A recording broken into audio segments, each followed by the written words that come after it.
Top story this week. F*** you, Chicago. You just lost the title of Windy City. Yes, we are leading with Hurricane Sandy this week, partly because that blustery bastard very nearly meant that we couldn't do a bugle at all today. Hurricane Sandy is, of course, a slightly strange name for a hurricane. It brings to mind the character of Sandy in Grease, played by Olivia Newton-John, and it only really would have been fitting if Olivia Newton-John had spent that entire movie flipping over cars, pissing on people's carpets and punching John Travolta in the face. Have you not seen the DVD extras? Well, then it would have seemed eerily appropriate. Now, it has been a while since I've seen Grease, but I think she only actually does two of those. Point is, the build-up to the hurricane striking was actually pretty impressive. Most of the vulnerable areas were evacuated, even here in the city, and people hunkered down safely and responsibly. I wasn't sure whether people would fully respond to the warnings, and part of me was expecting to see crowds of New Yorkers standing on the beach on Long Island, facing the ocean, grabbing their nuts and screaming, "I got your hurricane response right here, buddy! Get the f*** out of here! Oh!" And that didn't happen that much.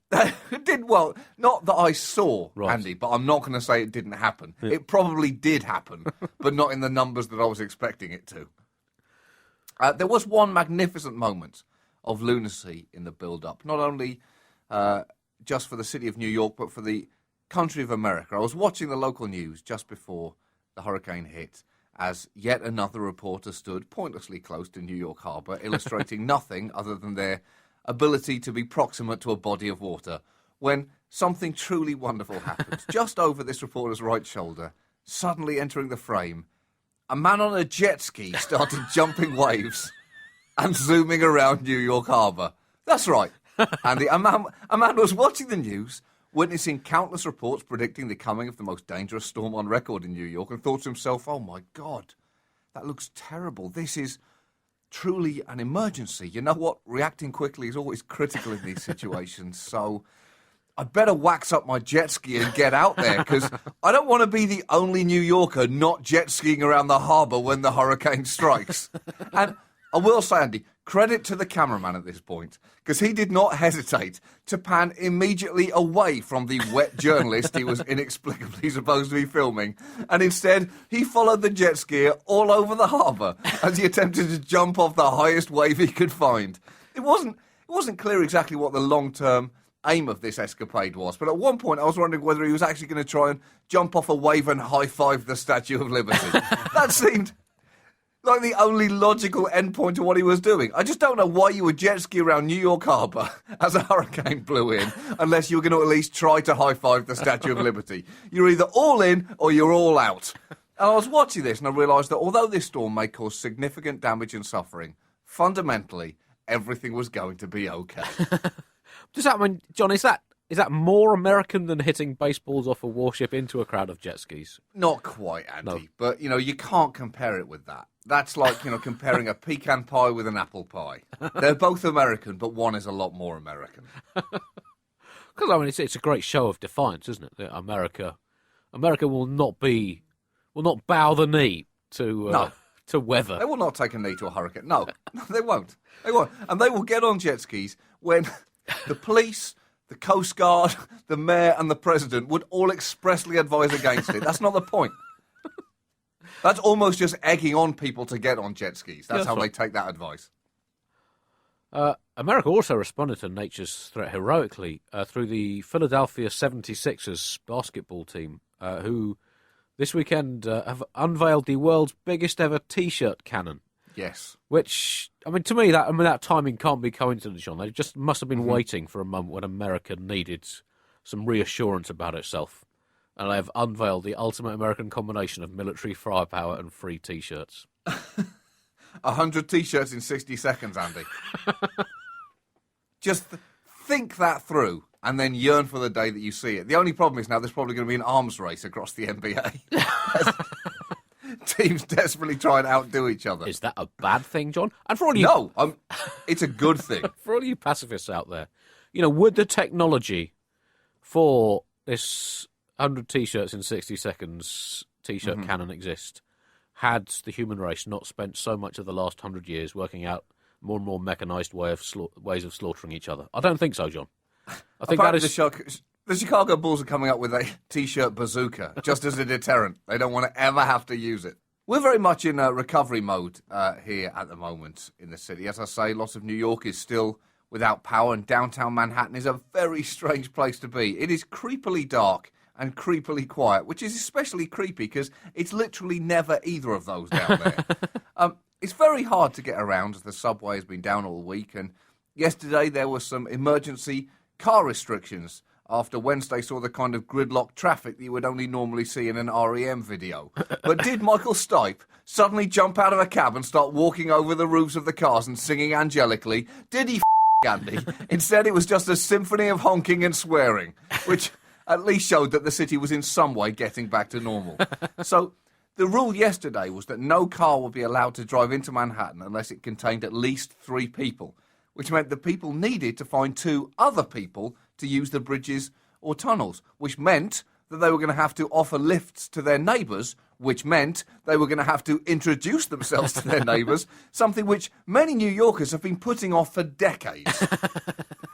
Either that, or they were going to have to come up with another scheme, get a couple of blow-up dolls, rent a couple of prostitutes to drive in, Curb Your Enthusiasm style, or pick up hitchhikers, none of which seemed like a particularly attractive idea.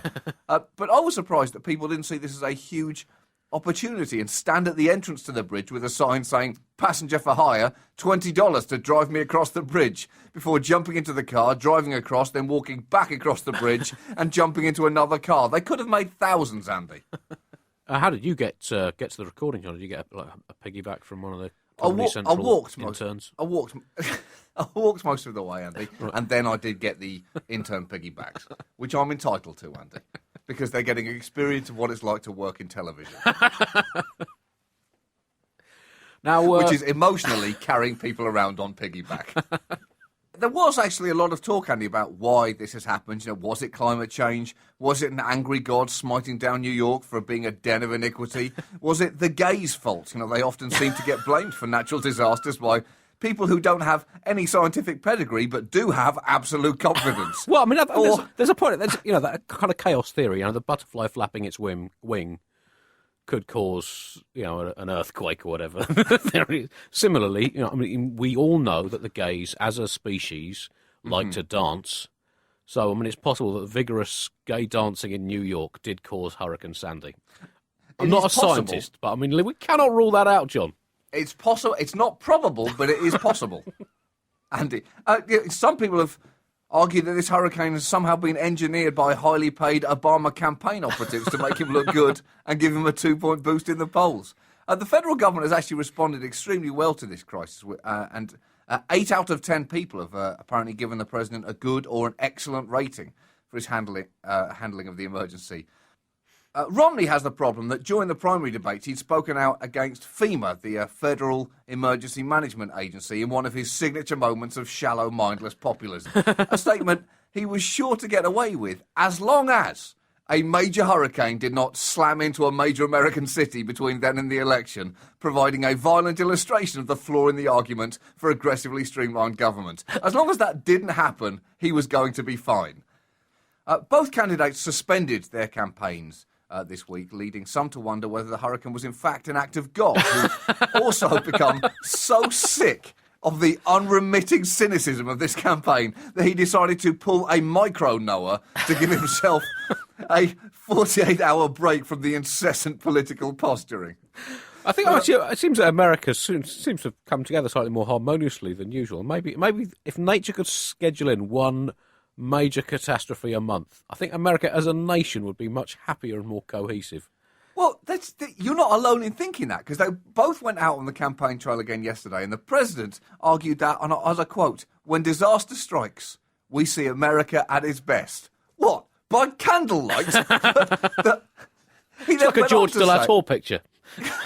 He then went on to say, "All the petty differences that consume us in normal times all seem to melt away. There are no Democrats or Republicans during a storm, just fellow Americans." Andy, is he trying to make people nostalgic for the time that they were being battered by 110-mile-an-hour winds? Because that is how bad presidential campaigns are now. It's almost preferable to have your house destroyed by floodwater than to endure one more election cycle. Well, it's been quite fascinating watching this. That he's had big raps, even from some pretty hardcore opponents, including prominently Chris Christie, the Republican, who's not been generally his biggest fan, I think it's fair to say. Now, a rare display of bipartisan political manners, and particularly around a country that politically is generally more polarised than a bear that has been covered head to toe in meringues. I don't know if that works comedically, but the image is a strong one. It's meaningless. It's meaningless, but it's strong. But it does seem that America only learns to behave with itself when something terrible is happening to it, particularly if that terrible thing is happening in a predominantly white area. That does seem to make things move more smoothly. It really helps. It really helps people care here, Andy. And a Republican complimenting a Democratic president. I mean, politics being politics, people didn't think, oh, that's nice, this is obviously a non-partisan issue. That's a healthy sign of a grown-up democracy. They instantly thought, what the is this guy up to? He is plotting something. I think he's starting a campaign for his grandson to run for president in 2056. And also, politics being politics, they are probably right. Now, you might look at the hurricane and the devastation and tragedies that it's left in its wake and think there is absolutely nothing positive about this. But of course, you'd be wrong, because if you are, say, an investment author and therefore have had your soul surgically removed years ago, then you don't see a crisis, Andy. You see a catastrophe. Author. We have another word for the Bugle lexicon, ladies and gentlemen. Unbelievable. Author Larry Oxley gave tips this week on how to trade the so-called Frankenstorm to make money, saying, it's almost hilarious. But the beauty of extreme weather investing is that you don't necessarily have to be ahead of the event. You can just play the opportunity as it unfolds. You're right, Larry. It is almost hilarious. And you should point that out to the families of the 90 people who've died. Their almost hilarious deaths will be made somehow less tragic with the news that you managed to personally profit from their deaths somehow. And you're also right in a way, Andy. You can play the opportunity as it unfolds. You can technically do that. But should you, Larry? Should that be the first thought in your diseased mind as a humanitarian crisis unfolds, to see, let's say, a monsoon barreling towards Haiti and saying to yourself, let's hope that thing picks up steam. Come on, mass casualties, Larry needs a new speedboat. Sorry, did I say needs a new speedboat? I meant to say Larry wants a new speedboat. We said it's almost hilarious. I guess, you can see natural disasters as nature's extreme slapstick. But he's got a point. I mean, there's the problem with disasters like plane crashes is they happen so fast. You just don't have a chance to play the markets on them. That's why, a hostage scenario is so much more preferable. It's got time to unfold, and you can really financially savour the unfolding human tragedy. Now, of course, on your natural disasters, your earthquakes, your volcanoes, your tsunamis, they're a bit in between. There's no advance warning, but you can then work the markets based on the gradual revelation of the scale of devastation they've imparted, which is why weather events are so superb, and famines even better, awesome trading opportunities. For those do-gooders who want an end to global hunger, if we just learn to play the markets right, famine in Africa could solve all the Western world's financial market problems. And then we can invest it back in Africa to stop it happening again. And also you can lay it all long-term against an increase in anti-Western resentment-fueled terrorism. So financially, it is a win-win scenario, John. And then, of course, you've got things like whether the pharmaceutical sector will develop a cure for malaria. That's a tough gamble, that one. Probably safest to continue back in the coffin trade for now, but start hedging it in a couple of years. If comedy equals tragedy plus time, albeit not that much time these days on the internet, then tragedy plus time also equals book deal. And tragedy plus time plus more time equals belated full government inquiry. Then tragedy plus ethical vacuum equals investment opportunity. Yeah, he explained his theory, saying that pointing out that he likened extreme weather investing to an explosion, explaining that the latter needs a fuel source, oxygen, and an ignition, and the former needs a weather event, a high concentration of commodities that can be affected, and corresponding financial instrument. Apparently, he made a lot of money during Hurricane Katrina, and he said natural gas was a famous hurricane play when Katrina blasted the Gulf of Mexico. Refineries were damaged in the storm, diminishing gas supplies, increasing prices, and causing the stocks of companies like Chesapeake Energy and Southwest Gas to rise. Well, after saying all of that, Larry, you may have another prediction opportunity here, because you may want to invest in any companies that make bleeping machines. Because I'm about to tell you, Larry, that you are a fisted cockblaster who deserves a Category 5 storm right up your weaselly behind. I would Money say, to be made, Andy. yeah, Money to be made. money to be made. But I mean, I guess you could respond to those who claim that this kind of investment and behaviour is ethically questionable. I guess you can reply by saying, one, who won the fucking Cold War? Suck it up, commies. And two, all ethical questions, John, are multiple choice. That is the nature of ethics. Amidst all the difficulties, there have been some weird sights in New York all week. The restaurants that have opened have been serving and cooking by candlelight. Also, there's been a Mad Max-style crush to find any working outlet to charge your phone. Uptown and downtown have been like North Korea and South Korea. One is in almost complete darkness, with people trying to slip across the border to the other one to use some of the mystical sweet electricity juice. And the people on the other side are slightly jealous of the water slides. That's true. It works in so many ways. As a consequence, one of the most surprisingly strange things to witness is that I've actually seen a lot of people using payphones in New York all week. It's been like living in a 1980s Martin Scorsese movie. Hey, tell Luigi to drop the package down at the South Street Seaport, or I'm going to introduce a Louisville Slugger up his ass. Now, usually... Another audition. You just present... Usually that's Scorsese Smurf, summer 2013. Usually you just presume that the people using payphones are either murderers or drug dealers or drug-dealing murderers. And it is so strange to overhear conversations when you walk past payphones in the city that don't involve ransom notes or arrangements for disposing of bodies. The only thing approaching the ballsiness of hurricane jet skiing that I witnessed was the fact that on my block, about 3 hours before the hurricane was scheduled to hit, I was looking out of my window at the street and I saw a moving truck pull up. I went outside, unable to believe what might actually be about to happen, and out climbed 3 crazy Russian men who had somehow decided they were going to keep their appointment to do a full apartment move. I don't know who was crazier, Andy, them or the people who were moving house, except I do know who was crazier, and it was the crazy fucking Russian men. I went downstairs and I said to them, are you sure that this is a good idea? To which they said, yeah, he's no problem for us. He's good day to move. Road's very clear. And I said, yeah, you know why they're clear? There's a Category 1 hurricane about 50 miles away, and it's going to blow everything over. At this point, they'd already walked past me and were carrying entire chests of drawers out of the house on their shoulders.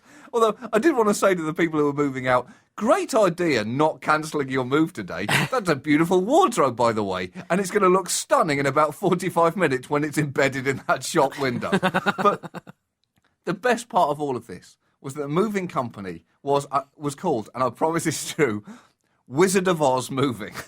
That's right. The Wizard of Oz Moving Company were going to try and move a house during a hurricane. I was fully expecting to walk out afterwards and see a pair of brightly coloured witches' legs sticking out from under an apartment building with munchkins singing their way all around the block. So, how much do you think it will have affected the election on Tuesday, John? Because it's looking pretty close to call, isn't it? Probably not at all. Right. Yeah, I think it's going to be a squeaker, this election, either way. I think it's going to take more than a national crisis or a weather event to change the fact that that even a hurricane is not going to help undecided voters for some reason fucking decide. And also, I guess the nature of American politics is such that Obama could. Of course, the election is looking tighter than some close-fitting waist-to-toe legwear that never buys its round, even when it's obviously its turn. It's tougher to call than a dead hermit with no phone in a cave that's been fitted with a signal blocker and only gets one bar at the best of times anyway. And it's closer than being pinned up against a wall at the end of a cul-de-sac by Mariano Rivera wielding a copy of a French celebrity magazine with topless pictures of princesses in it, right in your face and telling you his last joke before saying, "That's it from me, you've been a great crowd, I'm Mariano Rivera." There you go, a little baseball joke in there for our non-American listeners. Some of the hardest hit areas here were in Breezy Point, New York, or fucking Breezy Point, as it's now going to be legally named, And New Jersey, where Atlantic City was absolutely battered, with piers, boardwalks and roller coasters being crushed, dismantled and dumped into the sea. And I couldn't help thinking how confusing it would have been if someone in one of the windowless casinos on the boardwalk of Atlantic City had gone on a bender for a few days, drinking and gambling, only to step outside for a breath of fresh air at one point, witness all of that and found themselves saying, "Oh shit, what the f*** just happened out here? How long have I been in there?"